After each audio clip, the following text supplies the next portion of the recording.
네, 오늘 우리에게 주시는 하나님의 말씀 6월달을 맞이하며 첫 번째 주시는 하나님의 말씀은 민수기 33장 구약성경 민수기 33장 50절부터 53절까지의 말씀입니다. 마지막 절은 함께 읽겠습니다. 찾아서 함께 교독하도록 하겠습니다. 민수기 33장 50절 다 찾으신 줄 알고 제가 먼저 읽겠습니다. 여리고 맞은편 요단 강가 모압 평지에서 여호와께서 모세에게 말씀하여 이르시되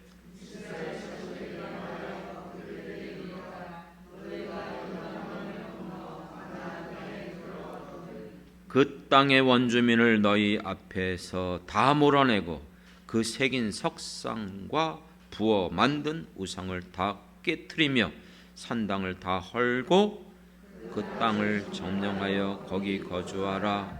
내가 그 땅을 너희 소유로 너희에게 주었음이라. 아멘. 아멘.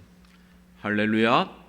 오늘 이 말씀을 통해서 왜 하나님께서 가나안 땅을 주셨는가? 우리가 다시 한번 하나님의 말씀을 통해서 깨달음으로 다시 한번 이 시대 가운데 우리를 부르신 목적과 사명을 기억하고 정말 하나님 앞에 아름답게 쓰임받는 저와 여러분 복된 인생이 되길 주님의 이름으로 축원합니다. 이 같은 예와 여러 번 들었을 거예요. 실제 있었던 이야기죠. 쇼펜하우어라는 철학자 이야기를 아시죠? 그가 베를린 어느 공원에서 산책을 하다가 깊이 사색에 빠졌어요. 철학자들은 많은 생각을 합니다. 전도서의 말씀처럼 밤낮 자지 않고 여러분 아무리 생각한다 할지라도 알 수 없어요. 너무나 그가 깊은 그 사색에 빠져 있다가 보니까는 이 밤이 늦도록 계속해서 그는 뭔가 생각했던 것 같아요.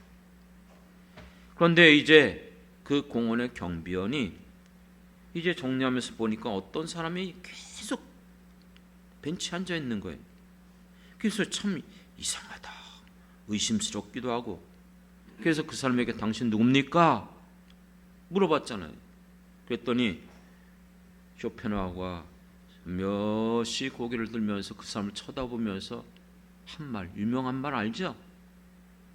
나는 내가 누구인지 모르겠다는 것이. 당신이 정말 내가 누군지 그 답을 안다면 나에게 말해달라는 거예요. 이 쇼펜하우어 염세주의 철학의 창시자라고 불려요. 평생 철학자라고 살아왔어요. 철학자로. 근데요 아주 독특한 인생을 살았어요. 그는 자기 어머니를 고소한 사람이에요. 왜냐하면 그 재산 얻어내려고. 그리고 그는 그 재산을 가지고 평생 고생하지 않고 일하지 않고 부유하게 살았어요. 그럼 행복했을 거 아닙니까? 그런데 그는 누구보다도 혐오한 사람이 있어요. 철학자. 자기가 철학자면서 철학자를 혐오하고, 죄송해요, 여자들. 뭐가 그렇게 정말 피해가 많은지. 그래서 그는 평생을 누구도 믿지 않고 피해 망상자로 살아갔어요. 이게 바로 쇼펜하우어예요. 우리는 어떻죠? 우리의 인생을 지금 어떻게 살아가고 있습니까? 내가 누구입니까? 왜 내가 이 땅에 태어났죠? 하나님이 나를 불러주신 이유가 도대체 무엇입니까? 지금 우리는 무엇으로 해서 살아가고 있습니까? 이 모든 일에 대해서 여러분 분명하게 대답할 수 있습니까? 설명할 수 있습니까? 오늘 본문을 보면은 이 본문의 말씀은 누가 주신 말씀입니까? 50절에 보면은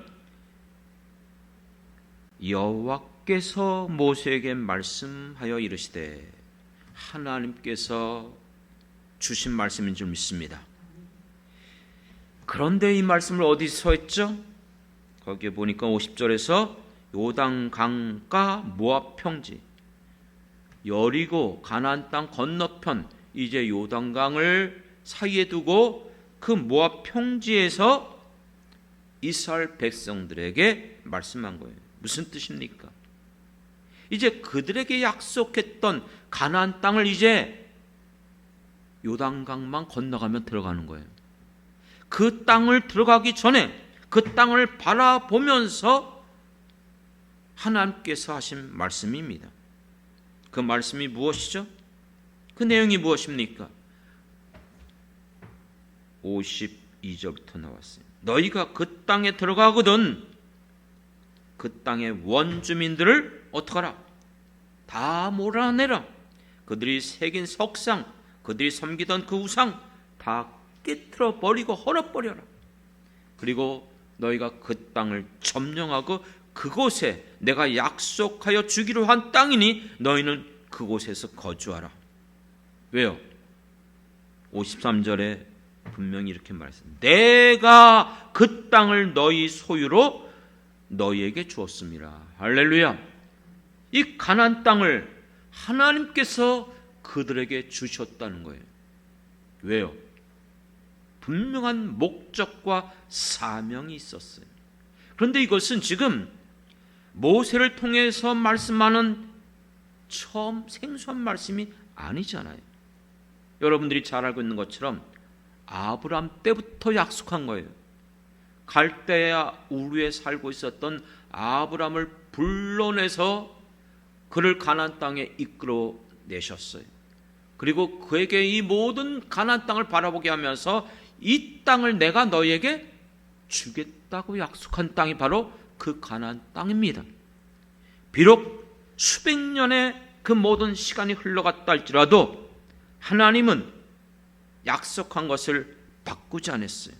때가 되매 모세를 부르셨고 세우셔서 이스라엘 백성들을 애굽 땅에서 고통 가운데 노예로 소망이 없이 갈 바를 알지 못하고 살아가는 그들에게 하나님의 권능으로 10가지 재앙을 일으켜서 그들을 이끌어내셨어요. 해방시켜 주셨어요. 그리고 홍해를 육지같이 건너가게 하면서 광야에서 40년 동안 살아가는 날 동안 그들을 불기둥과 구름기둥으로 낮에 해를 막아주시고 밤에 그 추위를 막아주시면서 어디로 갈지 알지 못했지만 하나님께서 그들을 이끌어내셨고 먹을 것이 없어 고통을 당하는 그들에게 만나와 메추라기를 먹여주셨고 마실 물이 없어서 울부짖을 때에 반석에서 샘이 나게 하여 그들을 먹이시고 입혀주시면서 40년 광야 생활 가운데 그들의 의복과 그들의 옷이 하나도 떨어지지 않게 책임져 주시고 보호하여 주신 줄 믿습니다. 그리고 이제 그들을 약속했던 이 가나안 땅으로 이끌어내셨던 거예요. 그러므로 하나님이 약속하신 대로 여호수아를 다시 한번 세워서 난공불락의 여리고성을 함락시켰고 하나님의 권능으로 직접 전쟁한 것도 아닌데 하나님께서 무너뜨림으로 그들은 이 여리고성을 함락시켰고 그것을 필두로 시작해서 당시 철기 문화였던 이 가나안 7족속 그리고 그들은 네피림의 후손, 네피림의 후손이 뭐예요? 거인, 장대예요. 얼마나 큰지 몰라요. 요즘 사람들이 얼마나 키가 크고 그런지. 그러니까 제가 굉장히 작아 보여요. 그래서 저는 항상 그런 말해요. 우리 시대는 난 평균 키인데 여러분 그런데 여러분 작은 사람하고 키 큰 사람 대하면 이게 싸울 상대가 안 돼요.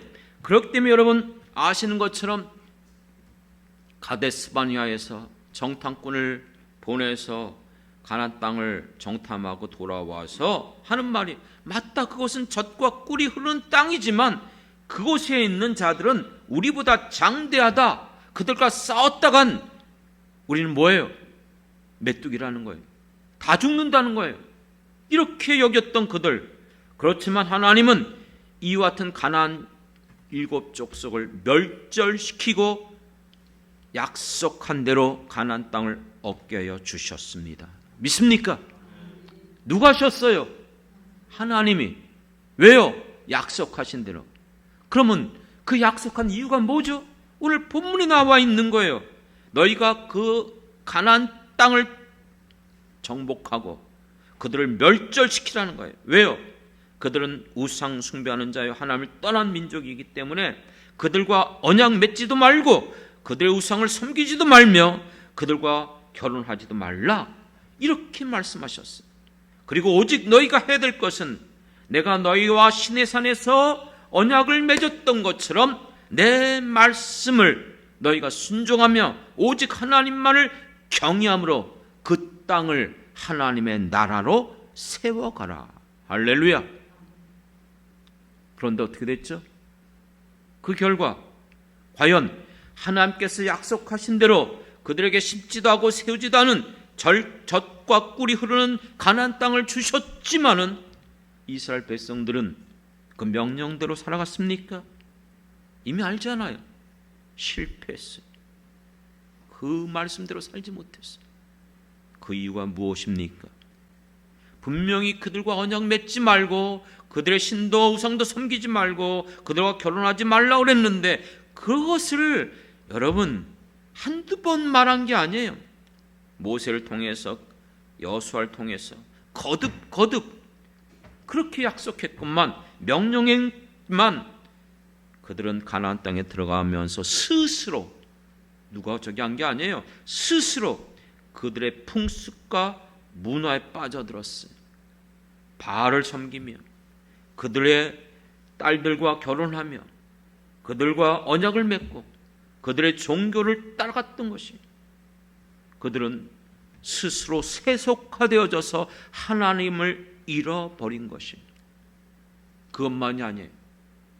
가나안 땅에 살면서 하나님의 주신 사명을 이루게 하여 한 마음으로서 서로 합력해야 될 하나님의 백성들이 항상 때가 되면 서로 다투고 분쟁하고 또 대적하면서, 대표적인 게 광야 생활을 하면서 가나안 땅에 정탐꾼을 보냈을 때도 돌아와서 그들은 오히려 하나님 말씀을 거역하고 불순종하고 모세의 권위에 도전하고 조금만 자기의 생각과 다르고 자기들이 바라고 원하는 것이 이루어지지 않으면 언제든지 원망하고 불평하고 거역하고 불순종했던 것이 이들의 모습이었어요. 결국 어떻게 됐죠? 신명기서의 말씀처럼 너희가 내 명령대로 순종하고 행하면 모든 민족 가운데 어떻게 하겠다? 뛰어나게 하겠다. 머리가 되게 하겠다. 하지만 불순종하고 거역하면 모든 민족 가운데 비방거리와 조롱을 받고 열방 가운데 흩어버릴 것이다. 결국 그들은 끝까지 하나님 말씀을 불순종했어요. 명령대로 주신 사명대로 살지 못함으로 아스루와 바벨론에게 멸망당하고 하나님이 주신 땅을 잃어버리고 알지도 못하는 이방 땅으로 포로로 끌려갔던 것이 이스라엘의 역사입니다. 이것은 우리와 상관없는 이스라엘 민족의 역사입니까? 과연 그렇다면 우리는 어떻습니까? 우리가 예수를 믿었을 때 우리는 어떻게 됐죠? 우리는 하나님과 전혀 상관없던 자들이었고 우리는 악한 마귀 사단 불순종의 자녀로서 우리가 갈 바는 정해져 있어요. 그것은 지옥 갈 수밖에 없는, 멸망받고 심판받을 수밖에 없는 우리들을 위하여 이 땅에 예수님이 오심으로 우리의 모든 죄를 십자가에 다 대속하여 주셨어요. 그러면 누구든지 예수를 믿을 때에 우리의 모든 죄가 사함받고 회개하고 돌이킴으로 말미암아 하나님의 자녀가 되는 권세를 주시며 우리에게 영원한 저 참된 소망, 손으로 짓지 않는 저 영원한 천국의 기업을 우리에게 허락하여 주신 줄 믿습니다. 왜 그렇게 하셨죠? 하나님께서 왜 가나안 땅에 그들이 들어갈 수 있도록 허락해 주셨습니까? 그것처럼 왜 우리들을 그렇게 구원하셔서 이 놀라운 은혜와 축복을 허락해 주셨습니까? 그 이유가 무엇입니까? 가나안 땅을 정복하고 그곳에 하나님의 나라가 세워지길 원하셨던 것처럼 우리가 예수를 믿음으로 말미암아 하나님의 자녀가 되므로 예수님께서 마태복음 마지막 장 28장에서 너희는 모든 민족으로 나가서 제자를 삼고 아버지와 아들과 성령의 이름으로 세례를 주고 내가 분반 모든 것을 가르쳐 지키게 하라. 하나님의 나라를 이 땅에 예수를 믿는 우리를 통해서 세워가길 원하신 줄 믿습니다. 그리고 우리가 힘이 부족한 걸 알아요. 우리의 능력으로 힘으로 안 되는 걸 알아요. 그렇기 때문에 여러분, 사도행전을 통해서 예수님께서 약속하신 성령이 우리에게 임하는 말미암아 너희가 성령을 받을 때 권능을 받고 예루살렘과 온 유다와 사마리아와 땅 끝까지 이르러 내 증인이 되리라. 할렐루야. 그렇습니다. 우리를 구원하신 이유는 단지 내가 하나님의 자녀가 되어지고 이 땅에서 축복받고 저 천국 가는 것이 진정한 목적이 아니에요. 우리를 통해서 가나안 땅을 맡겼던 것처럼 이 시대에 죽어가는 영혼들을 복음을 전하면서 예수 십자가로 말미암아 그들도 모든 죄에서 사함받고 구원받음으로 하나님의 나라가 이 땅에 편만하게 세워져 가고 드러나길 원하는 것이 바로 우리를 구원하신 목적인 줄 믿습니다. 그러므로 말미암아 이 땅에 예수 믿는 사람들로 이 세상 어둠 가운데 빛으로 드러나고 썩어져가는 이 세상 가운데 썩지 말게 할 소금의 역할을 감당하며 얼마나 지금 불법이 난무합니까? 이와 같은 불법이 난무한 세상 속에서 그 불법을 막는 자들이 우리들이 되어야 될 것을 성경은 분명히 우리에게 가르쳐주고 있습니다. 그런데 늘 말씀드리잖아요. 우리가 이렇게 구원받았어요. 우리에게 이 사명을 받았어요. 가나안 땅에 들어갔던 그들에게 분명히 하나님이 명했지만 그들은 어떻게 됐죠? 그러면 지금 우리들은 어떻습니까? 오늘날 이 세상 가운데 어둠을 물리칠 빛으로서 썩어져가는 세상을 썩지 말게 할 소금의 역할을 감당해야 될 우리들이 맛을 잃어버리고 어둠에 잠식당하고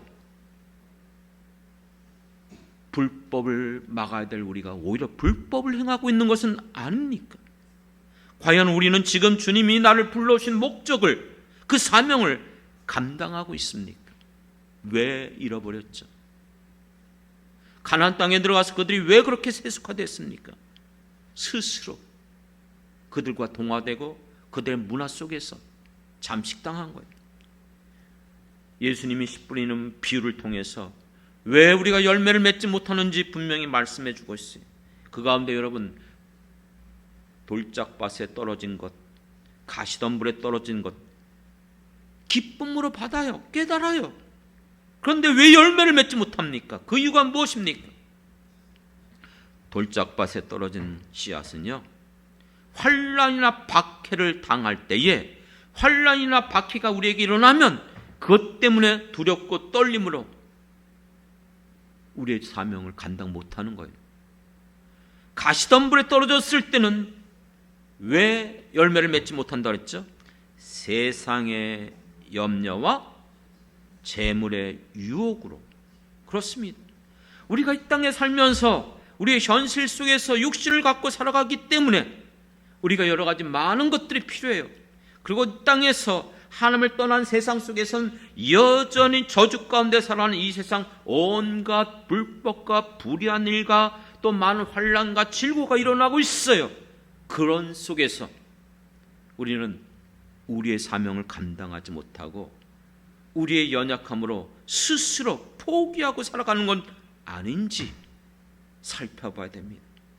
그렇기 때문에 로마서 12장 2절에 보면 우리가 이 시대를 살아갈 때에 예수를 믿고 구원받은 자들에게 말씀하신 것이 무엇입니까? 이 세대를 본받지 말라. 세속화되지 말라는 거예요. 이 세상을 쫓아가지 말라는 거예요. 우리는 이 세상을 변화시켜야 될 자인 줄 믿습니다. 어떻게 변화시킵니까? 마음을 새롭게 함으로 우리가 먼저 변화를 받아요. 그리고 내 생각대로 내가 하고 싶은 대로가 아니라 하나님의 선하시고 기뻐하시고 온전한 뜻이 무엇인지를 분별하여 그 말씀대로 살아가야 될 줄 믿습니다. 여러분, 우리는 이 세상 가운데 너무나 힘들고 귀찮고 어렵고 그래서 그런 거 생각할 겨를이 없어서 잊어버리고 그냥 살아간다? 그건 우리 생각이에요.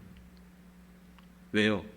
하나님의 부르심에는 후회하심이 없음을 믿습니다. 하나님이 나를 불러주셨을 때 내가 그렇게 살지 않아도 상관없이 내버려 두지 않아요. 쉽게 말씀드릴게요. 요나가 하나님 앞에 사명을 받았지만 그는 자기 생각과 맞지 않은 거예요. 왜요? 니느웨 백성 멸망당한 마땅한 백성이에요. 그곳에 가서 하나님의 이 명령 외침 하고 싶지 않았어요. 반대로 다시스로 내려가서 도망쳐버리지 않았습니까?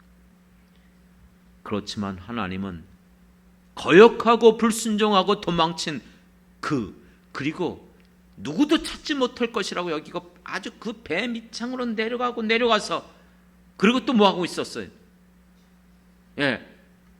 누가 무슨 소리 할까봐 잠자고 있는 거예요. 깊은 잠에 빠져 있었던 거예요. 그와 같은 요나를 누가 찾아내셨습니까? 하나님이. 어떻게 해요? 풍랑을 일으켰어요. 그리고요, 제비 뽑기를 만들게 했어요. 그리고 하필이면 그 제비 뽑기가 누가 당첨됐습니까? 로또 복권 당첨된 게 아니고요, 이 제비 뽑기에 당첨돼서 이 사람을 이제 바다에 던져야 되는 거예요. 요나를 결국 찾아내시는 이가 하나님이십니다. 우리에게 하나님이 사명을 주셨을 때에 하나님은 손해보는 분이 아니에요. 여러분, 우리를 부르신 하나님이 분명한 목적과 사명이 있기 때문에 우리를 예수의 피값으로 사신 줄 믿습니다. 오늘 우리도 마찬가지죠. 오늘 우리를 부르셨고 우리를 통해서 이곳에서 주님의 교회를 이전하여 하나님의 나라가 세워지길 원합니다. 우리에게 왜 이 모든 은혜를 베풀어 주셨습니까? 저는 그때 그런 설교를 했어요. 갈렙의 신앙을 우리가 본받자. 80이 넘었어요. 누구도 가기 싫어하는, 누구도 두려워하는 헤브론 산지, 난공불락이고 제일 정말 강력한 그 같은 네필임의 후손들이 있는, 아직도 가지 못하는 그곳을 갈렙은 담대히 일어나 그 땅을 내게 달라는 거예요. 내가 취하겠다는 거예요. 이유가 뭐죠? 내가 누구보다도 뛰어난 용사이고 힘이 있고, 아니요, 오직 그가 누구도 가길 두려워하는 그 땅을 갔던 이유는 하나님께서 내게 말씀하셨다는 거예요. 뭐요? 그 땅을 나에게 주기로. 믿습니까? 하나님께서 여러분을 부르셨고 하나님께서 여러분을 충성되이 여겨서 우리를 부르셔서 예수 그리스도의 몸된 교회를 맡겨주신 줄 믿습니다. 그러면은 우리는 어떻습니까? 과연 우리는 정말로 주님이 나를 불러주신 사명대로 우리가 이 사명을 감당하고 있습니까? 앞서서 우리 한국교회 성도들의 오늘 현 주소를 살펴봤던 것처럼 오늘 우리가 신앙생활하면서 내 생각과 다르고 마음이 맞지 않냐면 불러주시고 맡겨주셨는데도 불구하고 그 사명을 버리고 떠난 사람 한두 명이 아니더라고요. 여러분, 하나님은 분명히 아브라함을 부르시고 모세를 부르시고 이스라엘 백성을 불러주셨던 것처럼 오늘날 예수 그리스도 안에서 우리를 부르시고 부르신 모든 사람을 통해서 그들이 살고 있는 그 지역에서 하나님의 교회를 세워가길 원하시는 줄 믿습니다. 그래서 하나님은 하나님의 사람을 통해서 주님의 몸된 교회를 세워가신 거예요. 얼마 전에 얘기를 해드렸던 것 같은데, 인천 중앙장로교회, 예전에 인천에 장로교가 제1장로교회, 제2장로, 제3장로 이렇게 해서 제5교회가 인천 중앙장로교회였어요. 그 인천 중앙장로교회가 제가 태어나기 전에 있었기 때문에 몰랐지만 중앙장로교회 교회 연역에 들어가 보면 최초의 유아 세례자 명단에 저희 형님과 제가 들어가 있어요. 무슨 뜻이죠? 최초의 거기 교회를 세우기 위해서 함께 모였던 분이 우리 부모님이었어요. 그 지금 있는 자리, 지금 새로 짓기 위해서 지금 전부 다 헐고 다시 건축한다고는 얘기를 들었습니다. 거기가 원래는 극장 자리였어요. 극장을 매입해서 교회를 이제 세우기 시작했죠. 그리고 지금 헐기 전에 세워져 있던 그 새로 건축한 그 교회가 저희 부모님 계실 때 성도들과 함께 지은 겁니다. 그 교회가 세워지는 속에서 저희 부모님은 젊은 시절 그곳에서 함께 했어요. 그리고 이제 동암 십정정으로 이사 오셨어요. 예전에는 교통이 불편했잖아요. 그래서 거기에서 그 송년동까지 가기엔 너무나 어려웠어요. 그래서 그때 나온 우리 오춘댁 허장누님하고 또 우리하고 한 두세 가정인가 그렇게 세운 것이 지금 동암역에 있는 동암 그쪽에 제일 큰 동암장로교회예요.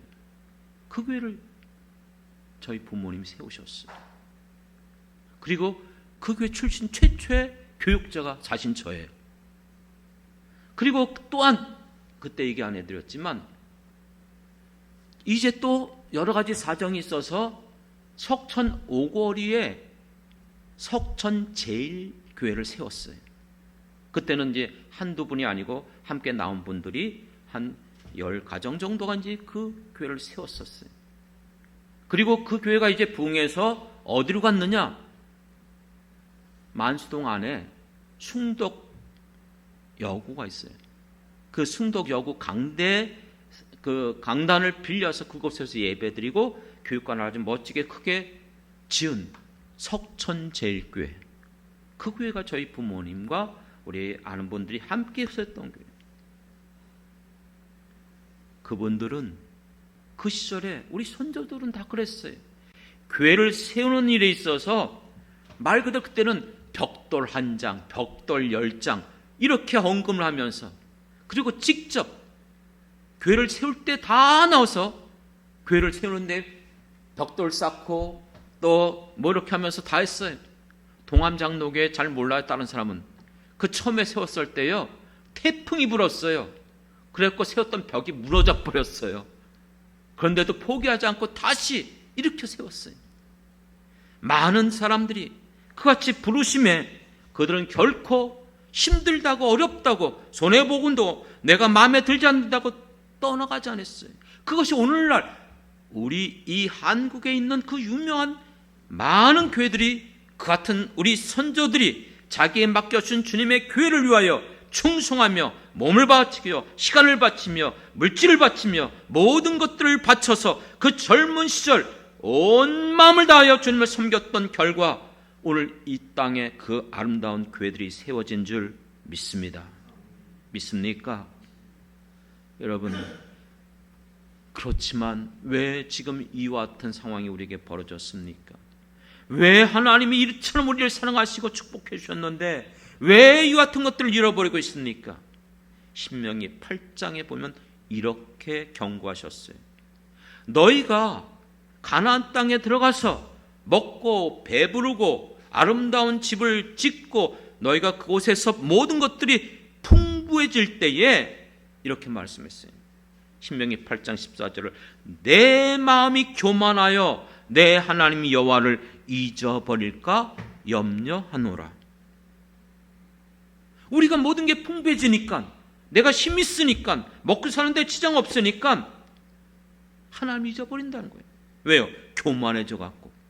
애굽 땅 종됐던 너희들을 이끌어내셨는데 그런데 너희들은 마음에 이르기를 이렇게 말한대요. 17절에 보면 내 능력과 내 손의 힘으로 내가 이 재물을 얻었다 말할 것이라. 그러므로 너희는 내 하나님 여호와를 기억하라. 내게 재물 얻은 능력을 내가 주었다는 것이에요. 내가 조상들에게 언약했던, 맹세했던 언약대로 오늘 그것을 이루어줬다는 것이에요. 그렇기 때문에 너희들은 여호와를 잊어버리지 말고 다른 신을 따라 섬기지 말며 그들에게 절하지도 말라고 그랬어요. 그런데 만약 그렇게 하면 반드시 내가 너희를 멸망할 것이다. 그렇게 경고했어요. 그런데 그들은 어떻게 했습니까? 그렇게도 경고했는데 인간들의 마음이 악해요. 힘들고 어려울 때는 하나님을 찾지만 조금만 편안하고 여유가 생기면 하나님이 어디 있는지 잊어버려요. 기도하는 것도 쉽게 잊어버려요. 그렇기 때문에 결국 그들은 바벨론으로 포로로 끌려갔고 나라가 멸망당한 것처럼, 포로 이후에 세워진 선지자가 에스겔 선지자예요. 에스겔서 16장에 보면 이런 말씀이 있어요. 하나님께서 이스라엘 백성을 향해서 이렇게 비유로 말씀합니다. 벌거벗은 피투성이가 된 너를 내가 품어줬다는 거예요. 씻겨줬다는 거예요. 그리고 너를 키웠다는 거예요. 그리고 너에게 좋은 옷을 입혔다는 거예요. 정말로 많은 것들로 너에게 화려하게 옷을 입혔고 목걸이를 걸어주고 머리에 왕관도 씌워주고 이 모든 것을 주었다는 거예요. 그랬더니 에스겔서 16장 뒷부분으로 가보면 그 화려함으로 말미암아 오히려 하나님을 잃어버린 거예요. 그리고 세상 모든 자들과 행음하며 음행하며 하나님을 떠났다는 거예요. 벌거벗은 것 같은 피투성이, 우리 태어날 때 그냥 피투성이로 태어나잖아요.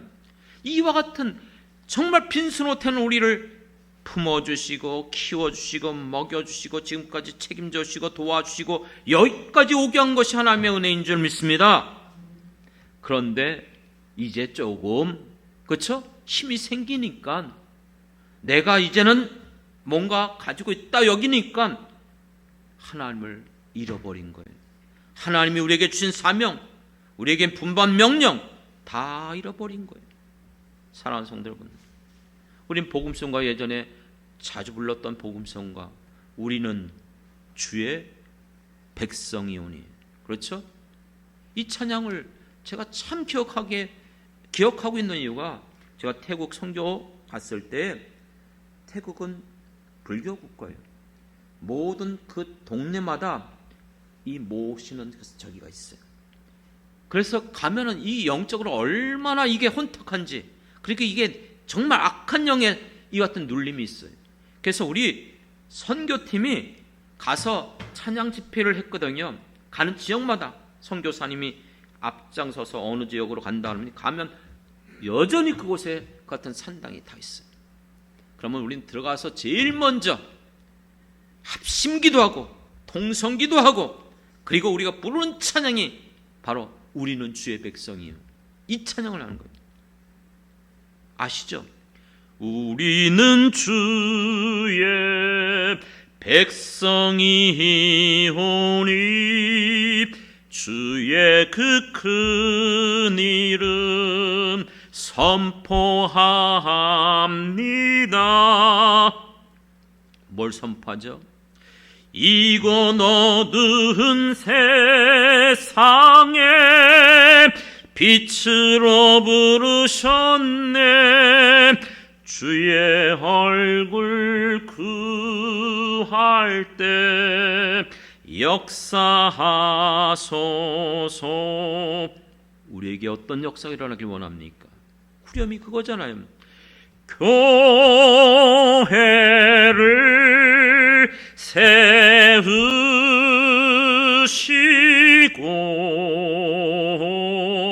이 땅 고쳐주소서.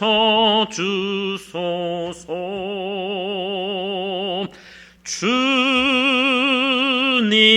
나라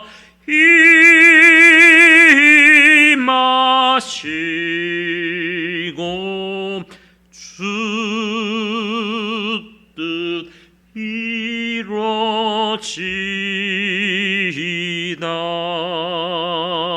아멘, 아멘. 우리를 부르신 목적이 뭐라고요? 이곳에 교회를 세우시고 이 땅을 고쳐주옵소서. 그러므로 주님의 나라, 하나님의 나라, 이스라엘 백성들을 아브라함을 통해서 약속하고 가나안 땅에 들어가게 함으로 말미암아 그곳을 하나님의 나라로 세우길 원하셨던 이스라엘 민족을 통해서 이 땅의 육적 이스라엘 나라, 실질적인 하나님의 나라가 세우시길 원하셨던 그 뜻대로 우리를 죄악 가운데 부르셨어요. 하나님의 자녀가 되는 권세를 주셨어요. 하나님 우리의 아버지가 되어주심으로 예수님의 피값으로 사신 예수 그리스도의 몸된 교회를 우리를 통해서 세워지길 원하셨어요. 믿습니까? 그러므로 이 땅이 고쳐져야 되는 거예요. 어둠이 가득한 세상, 썩어져가는 세상, 불법이 난무한 세상 속에서 우리들이 그 사명을 감당해야 되잖아요. 그것이 주님의 교회를 우리에게 맡겨오신 목적인 줄 믿습니다. 이제 6월달 호국 보훈의 달을 맞이합니다. 6월달은 우리의 선조들이 나라를 지키기 위해서 호련히 일어나 그들의 몸을 산화시키면서까지 목숨까지 내어놓으면서 이 나라를 지켜왔던 수많은 선조들이 있었고, 또 우리에게는 믿음의 선조들, 순교를 하면서까지도 이 나라 민족을 위해서 목숨까지 내어놓으신 우리의 신앙의 선조들이 있기 때문에 오늘 우리가 이와 같은 은혜를 누리고 있음을 믿습니다. 이 나라 이렇게 내버려 둘 수 없잖아요. 어제도 동성애 축제, 여러분 말도 안 되는 일이 지금 우리나라 가운데 일어나고 있어요. 언론은 여러분 그것만 보도해요. 물론 인권위원회라는 희한한 이 단체가 존재해서 언론 지침 가운데 동성애 그와 같은 저기를 못해요. 그러니까 이거를, 그리고 우리 반대 집회가 실제 참여한 분들에 의하면 우리가 더 많이 참석했어요. 근데 우리는 축소시켜요. 그리고 거기 15만 명 모였다고 얘기해요. 그리고 보도를 해도 우리 반대 지금 거룩한 방패자로 이것을 막는 이 같은 모임에 대해서는 언급도 안 하는 언론들이 허다하게 많아요.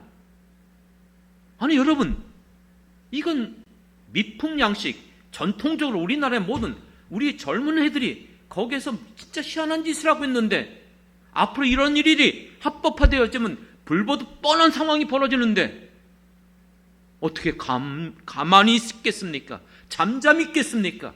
누가 이것을 막겠습니까? 물론 그곳에 가서 정말 집회를 하고 기도하고, 또 비록 같이 참여하지 못했지만 기도했던 분들도 있지만, 그런데 대다수 많은 교회와 많은 성도들이 관심조차도 없어요. 이게 모임이 있는지도 몰라요. 이 상태로 내버려 두면은 이 나라의 민족 어떻게 되겠습니까? 그렇기 때문에 하나님께서 이 시대 가운데 우리를 불러주신 줄 믿습니다. 우리를 부름받은 이 시대 가운데 각자 부름받은 주님의 교회를 통해서 크던 작던 하나님 그것을 보는 게 아니에요. 두세 사람 모인 곳에 내가 너희와 항상 함께하겠다고 약속하여 주신 줄 믿습니다. 너희가 내 이름으로 구하면 내가 들으겠다고 약속하여 주신 줄 믿습니다. 각 교회마다 우리는 영창교회 부름받은 줄 믿습니다. 주님의 교회를 통해서 우리 선조들이 정말 그렇게, 앞서서 제 부모님을 얘기했던 것 자랑거리가 아니에요. 그런 분들이 있었기 때문에 인천중앙장로교회, 동암장로교회, 석천제일교회가 지금 저렇게 존재하고 있는 거예요. 저는 한 번도 그 교회 가서 내가 여기 창립 멤버이고 내가 여기 그런 말 한 적 없어요. 하나님이 세워주신 줄 믿습니다. 이 아름답고 선한 일, 여러분 정말 귀하게 여깁니까? 아니면 귀찮습니까? 번거롭습니까? 부담스럽습니까? 그럴 때에 예수님을 생각하십시오. 왜요? 예수님은 우리를 위하여 모든 멸시천대, 고통, 배신도 당하시고 십자가에 죽기까지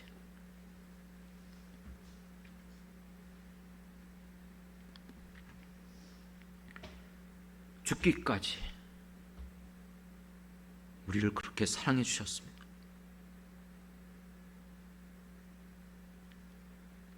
예배 시작 전에 우리 예배 중에 앞부분에 불렀던 151장 십자가 내가 생각할 때 여러분 다른 건 잊어도 좋아요. 하지만 예수님이 나를 위하여 어떻게 돌아가셨는지 그거는 잊어버리면 안 되잖아요. 그것만큼은 우리가 기억해야 되잖아요. 내가 좀 자존심 버리면 어때요? 내가 조금 어려움을 겪으면 어떻습니까? 이 땅에 여러분 좀 고생해도 괜찮아요. 우리에겐 저 영원한 천국이 있어요. 내가 그렇게 힘들고 어렵고 내가 조금 어려움을 당한다 할지라도 그것이 주님의 기쁨이 되고 주님의 나라가 세워지고 맡겨주신 주님의 교회가 아름답게 이 땅에서 우리의 사명이 감당되어진다면 정말 여러분들에게 기쁨이 되길 원합니다. 여러분에게 인생 가운데 그것이 참된 보람이요 목적이 되길 원합니다. 여러분 우리는 다 같이 언젠가 주님 앞에 섰을 거예요. 먼저 갈 수도 있고 늦게 올 수도 있어요. 그러나 정말 예수를 믿고 여러분들이 정말 성령을 받았고 하나님께서 나를 불러주신 게 분명하다면 우리가 그때 다 같이 섰을 때에 늦게 오던 빨리 오던 그때 우리 서로 만나서 서로 기뻐하며 성도님 오셨군요. 기다렸습니다. 얼마나 그때 감사한지요. 우리가 서로 같이 기뻐하며 은혜를 나누고 서로 주님을 찬양해야 되지 않겠습니까? 왜 살아가면서 서로 미워하고 서로 시기하고 조그만 것 때문에 원망불평하고 그것 때문에 사람 버리고 배신하고 무정하고 이 마지막 시대 때에 일어날 일들이 견고한 그 모습이 우리에게 일어나서는 안 돼요. 우리는 정말 예수님의 사랑을 가진 자들인 줄 믿습니다. 그 사랑 안에서 서로를 늘 말씀드리지만 귀하게 여기십시오. 여러분 우리 인생 가운데 예수를 만난 것이 가장 복된 일이고 또 무엇보다도 예수 안에서 또 새로운 우리의 가족 예수 그리스도 안에서 믿는 우리가 한 형제 자매가 되는 줄 믿습니다. 우리를 통해서 서로를 뜨겁게 사랑하고 더 아끼고 또 서로를 위하여 기도해주고 함께 힘을 합하여서 우리가 같은 목적 하나님 부르신 그 사명대로 이 땅에 예수 그리스도의 몸된 교회가 든든히 세워져 감으로 말미암아 하나님 기뻐하는 일이 우리 가운데 일어나므로 그것이 이 나라 이 민족을 세워가는 일이며 이 일을 위해서 선조들이 신앙을 포기하지 않고 순교를 당하면서까지도 믿음을 지켰던 것처럼 우리도 이제 다음 세대에 우리의 자녀들에게 다음 후손들에게 이 믿음의 유산 하나님의 축복을 계속해서 물려줄 수 있는 저와 여러분이 되길 주님의 이름으로 축원합니다. 기도하겠습니다. 하나님, 예수님의 십자가를 생각하면 그 어떤 것도 아무것도 아님을 깨닫게 되어집니다. 우리를 이렇게 모든 죄 가운데 사여 주시고 하나님의 자녀가 되게 하시고 저 천국의 영생의 축복도 허락해 주셨는데 왜 우리가 구원받았는지 왜 우리를 불러주셨는지 다시 한번 기억하게 도와주시옵소서.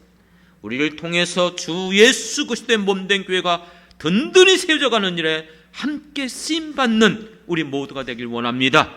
그러므로 믿음을 더하여 주시옵소서. 감당할 수 있는 능력 권세를 더하여 주시옵소서. 건강도 주시옵소서. 이 땅에 살면서 일을 감당하는 데 쓰고도 남을 수 있는 물질도 허락해 주시옵소서.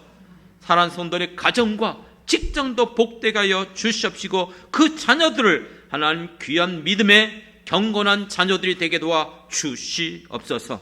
아버지 하나님 감사드립니다. 사랑하는 성도들이 지금까지 애쓰고 수고하고 함께하여 주셨기에 이곳으로 이전하여 여기까지 오게 하여 주신 줄 믿습니다. 비록 여러 가지 어려운 문제도 있지만 하나님이 허락해 주셨기 때문에 우리가 믿고 순종하면 반드시 새 목적대로 하나님께서 우리를 통하여 그 일을 이루어 주실 줄 믿습니다. 주여 내가 여기 싸우니 나를 보내소서, 나를 써 주옵소서 고백하는 우리 모든 성도들 축복해 주실 줄 믿습니다. 감사드리며 예수님의 이름으로 기도드렸습니다. 아멘, 아멘.